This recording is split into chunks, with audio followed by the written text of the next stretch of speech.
ಸ್ವಾಗತ ಈ ನಿಮ್ಮ ಮೌನದ ಕವಿತೆಗೆ. ಸ್ನೇಹಿತರೆ, ಒಂದು ಕ್ಲಾಸ್ ರೂಮ್ನಲ್ಲಿ ಸುಮಾರು ವಿದ್ಯಾರ್ಥಿಗಳಿದ್ದರು. ಅವರಲ್ಲಿ ಒಬ್ಬ ಎದ್ದು ನಿಂತು ಪ್ರೊಫೆಸರ್ಗೆ ಹೇಳಿದ, ಸರ್, ನನ್ನ ತಂದೆ ನನ್ನ ಜನ್ಮದಿನಕ್ಕೆ ಒಂದು ದುಬಾರಿ ಗಡಿಯಾರವನ್ನು ಉಡುಗೊರೆಯಾಗಿ ಕೊಟ್ಟಿದ್ದರು. ಈ 5 ನಿಮಿಷದ ಬ್ರೇಕ್ನಲ್ಲಿ ಅದನ್ನು ಇಲ್ಲಿಯೇ ಬಿಟ್ಟು ಹೊರಗೆ ಹೋಗಿದ್ದೆ. ಬಂದು ನೋಡಿದರೆ ಕಾಣುತ್ತಿಲ್ಲ. ಆಗ ಪ್ರೊಫೆಸರರು ವಿಚಾರ ಮಾಡಲಾಗಿ ಆ ಹುಡುಗನ ಹೊರಗೆ ಹೋಗಿ ಒಳಗೆ ಬರುವವರೆಗೂ ಕ್ಲಾಸ್ ರೂಮ್ನ ಒಳಗಿರುವ ಯಾವನೋ ಒಬ್ಬ ಕದ್ದಿರುತ್ತಾನೆ ಎಂದು ಊಹಿಸಿದರು. ಎಲ್ಲ ವಿದ್ಯಾರ್ಥಿಗಳಿಗೆ ಎದ್ದು ನಿಲ್ಲಿಸಿ ತಮ್ಮ ತಮ್ಮ ಕರ್ಚೀಫಿನಿಂದ ತಮ್ಮ ಕಣ್ಣುಗಳನ್ನು ಕಟ್ಟಿಕೊಳ್ಳಲು ತಿಳಿಸಿದರು. ಒಬ್ಬೊಬ್ಬರು ಮೈಮುಟ್ಟಿ ಹುಡುಕುತ್ತಾ ಬಂದಾಗ ಒಬ್ಬನ ಜೇಬಿನಲ್ಲಿ ಅದು ಸಿಕ್ಕಿತು. ಅದನ್ನು ಕಳೆದುಕೊಂಡ ವಿದ್ಯಾರ್ಥಿಗೆ ಒಪ್ಪಿಸಿ ಎಲ್ಲರಿಗೂ ಕಣ್ಣಿನ ಬಟ್ಟೆ ತೆಗೆಯಲು ತಿಳಿಸಿದರು. ಎಂದಿನಂತೆ ಪಾಠ ಮುಂದುವರಿಸಿತು. ಆದರೆ ಗಡಿಯಾರ ಕದ್ದ ವಿದ್ಯಾರ್ಥಿಯ ಮನದಲ್ಲಿ ಭಯ, ಆತಂಕ ಶುರುವಾಗಿತು. ಇಂದೋ ನಾಳೆಯೋ ನಾನು ಕಳ್ಳ ಎಂದು ಎಲ್ಲರ ಮುಂದೆ ಬಹಿರಂಗವಾಗಿ ವಿಷಯ ತಿಳಿಸುತ್ತಾರೆ. ಆಗ ನನ್ನ ಗತಿ ಏನಾಗಬೇಕು ಎಂದು ಆತಂಕದಿಂದಲೇ ಕ್ಲಾಸಿಗೆ ಬರುತ್ತಿದ್ದ. ಹೀಗೆ ದಿನಗಳು ಕಳೆದು, ತಿಂಗಳು ಕಳೆದು, ವರ್ಷವೇ ಕಳೆದು ಹೋಯಿತು. ಆ ವಿಷಯ ಯಾರಿಗೂ ಗೊತ್ತಾಗಲಿಲ್ಲ. ಎಲ್ಲ ವಿದ್ಯಾರ್ಥಿಗಳು ಪರೀಕ್ಷೆ ಮುಗಿಸಿ ಕಾಲೇಜಿನಿಂದ ನಿರ್ಗಮಿಸಿ ಹೋದರು. ಹಲವು ವರ್ಷಗಳ ನಂತರ ಗಡಿಯಾರ ಕದ್ದ ವಿದ್ಯಾರ್ಥಿ ದೊಡ್ಡ ಬಿಸ್ನೆಸ್ ಮ್ಯಾನ್ ಆಗಿ ಒಳ್ಳೆಯ ಹೆಸರು ಮಾಡಿದ್ದ. ಮುಂದೆ ಒಂದು ದಿನ ಆ ಕಾಲೇಜಿನ ವಿದ್ಯಾರ್ಥಿಗಳ ರಿಯೂನಿಯನ್ ಕಾರ್ಯಕ್ರಮದ ಮುಖ್ಯ ಆಕರ್ಷಣೆಗಾಗಿ ಅದೇ ಹುಡುಗ ಕಾಲೇಜಿಗೆ ಬಂದ.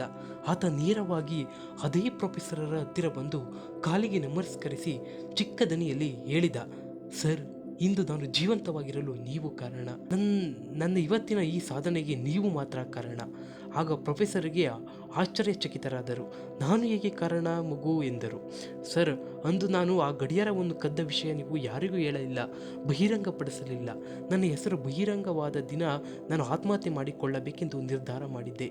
ಅದೆಷ್ಟೇ ದಿನ ಕಳೆದರೂ ನೀವು ಆ ವಿಷಯವನ್ನು ಬಹಿರಂಗಪಡಿಸಲೇ ಇಲ್ಲ. ಆದ್ದರಿಂದ ನಾನು ಒಂದೇ ನಿರ್ಧರಿಸಿದೆ, ನನ್ನ ಜೀವನದಲ್ಲಿ ನಿಯತ್ತಾಗಿ ಬದುಕಬೇಕೆಂದು. ಈ ನನ್ನ ಬದಲಾವಣೆಗೆ ಅವಕಾಶ ಕಲ್ಪಿಸಿಕೊಟ್ಟಿದ್ದು ನೀವೇ ಆದ್ದರಿಂದ ನೀವೇ ನನ್ನ ದೇವರು ಎಂದ. ಪ್ರೊಫೆಸರ್ಗೆ ಆಶ್ಚರ್ಯಕತರಾಗಿ, ಹೌದೇ, ಆ ವಿದ್ಯಾರ್ಥಿ ನೀನೇನೋ? ನನಗೂ ಗೊತ್ತಿರಲಿಲ್ಲ ಎಂದರು. ಆ ದಿನ ನಾನು ಎಲ್ಲ ವಿದ್ಯಾರ್ಥಿಗಳಿಗೆ ಕಣ್ಣನ್ನು ಕಟ್ಟಿಸಿ ನಾನು ಕೂಡ ಕಣ್ಣುಗಳನ್ನು ಕಟ್ಟಿಕೊಂಡಿದ್ದೆ. ಏಕೆಂದರೆ ಕದ್ದಿರುವ ವಿದ್ಯಾರ್ಥಿ ಯಾರೇ ಆಗಿರಲಿ ಅವನು ನನ್ನ ವಿದ್ಯಾರ್ಥಿಯೇ. ನನ್ನ ದೃಷ್ಟಿಕೋನದಲ್ಲಿ ನನ್ನ ಯಾವ ವಿದ್ಯಾರ್ಥಿಯು ಕೆಳಮಟ್ಟದಲ್ಲಿ ಗುರುತಿಸಬಾರದು. ಹೀಗಾಗಿ ನನಗೆ ಇವತ್ತೇ ತಿಳಿಯಿತು ಆ ವಿದ್ಯಾರ್ಥಿ ನೀನೇ ಎಂದು. ಎದುರಿಗೆ ನಿಂತ ವಿದ್ಯಾರ್ಥಿ ಕಣ್ಣಾಲೆಗಳು ತುಂಬಿ ಹರಿಯತೊಡಗಿದವು. ಮತ್ತೊಮ್ಮೆ ಗುರುಗಳ ಪಾದಕ್ಕೆ ಹಣೆ ಮುಟ್ಟಿ ನಮಸ್ಕರಿಸಿ, ಈ ನಿಮ್ಮ ಕ್ಷಮಾಗುಣದಿಂದ ನಾನು ಮತ್ತೆ ಮನುಷ್ಯನಾಗಿರುವೆ ಎಂದು. ಇಂದಿನ ಯುಗದಲ್ಲಿ ಪ್ರತಿ ವ್ಯಕ್ತಿ ಇನ್ನೊಬ್ಬರ ತಪ್ಪುಗಳನ್ನು ಹುಡುಕಿ ಎತ್ತಿ ತೋರಿಸುವ ಕಾರ್ಯದಲ್ಲಿಯೇ ಮಗ್ನರಾಗಿರ್ತಾರೆ. ಒಂದು ಪರಿಹಾರದಲ್ಲಿ ಅಣ್ಣ ತಮ್ಮಂದಿರ, ಅಪ್ಪ ಅಮ್ಮಂದಿರ, ಮಕ್ಕಳ ಹೆಂಡತಿಗಳ ತಪ್ಪುಗಳು, ಕೆಲಸದಲ್ಲಿ ಹಿರಿಯ ಅಧಿಕಾರಿಗಳು, ಸಹೋದ್ಯೋಗಿಗಳ ತಪ್ಪುಗಳು, ಸಮಾಜದಲ್ಲಿ ಸಹಕಾರದ ತಪ್ಪುಗಳು, ಮುಖ್ಯ ಪುಸ್ತಕದಲ್ಲಂತೂ ಹಗಲು ರಾತ್ರಿ ಕೆಲವರ ಕೆಲಸವೇ ಇದು. ಯಾರೋ ಒಬ್ಬ ತಿಳಿದೆಯೇ ತಪ್ಪು ಮಾಡಿದ್ದು ಗೊತ್ತಾಗದಲ್ಲಿ ಅವರನ್ನು ಕ್ಷಮಿಸಿಬಿಡಿ. ಅವನಿಗೆ ಅಥವಾ ಅವಳಿಗೆ ತನ್ನ ಆತ್ಮಗೌರವ ಉಳಿಸಿಕೊಳ್ಳಲು ಒಂದು ಅವಕಾಶ ಮಾಡಿಕೊಡಿ.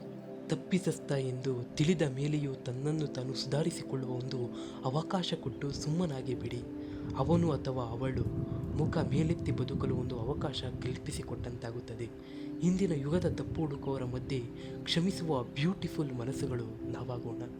ಗಾಂಧಿಯು ಹೇಳಿದಂತೆ ಕ್ಷಮಿಸುವುದು ಮತ್ತು ಕ್ಷಮೆ ಕೇಳುವುದು ಶಕ್ತಿಶಾಲಿಗಳ ಸಾಮರ್ಥ್ಯವೇ ಹೊರತು ಹೇಡಿಗಳದಲ್ಲ. ಸೋಲಿಗಿಂತ ಮಾನವೀಯತೆ ಮುಖ್ಯ. ಸ್ನೇಹಿತರೆ, ಇದಾಗಿತ್ತು ಇವತ್ತಿನ ಒಂದು ಪುಟ್ಟ ಕತೆ. ಈ ವಿಡಿಯೋ ಏನಾದರೂ ಇಷ್ಟ ಆಗಿದ್ರೆ ದಯವಿಟ್ಟು ಒಂದು ಲೈಕ್ ಮಾಡಿ. ನೀವು ಮಾಡೋ ಒಂದು ಲೈಕ್ಗಿಂತ ಈ ವಿಡಿಯೋ ಇನ್ನಷ್ಟು ಜನಕ್ಕೆ ರೀಚ್ ಆಗುತ್ತೆ.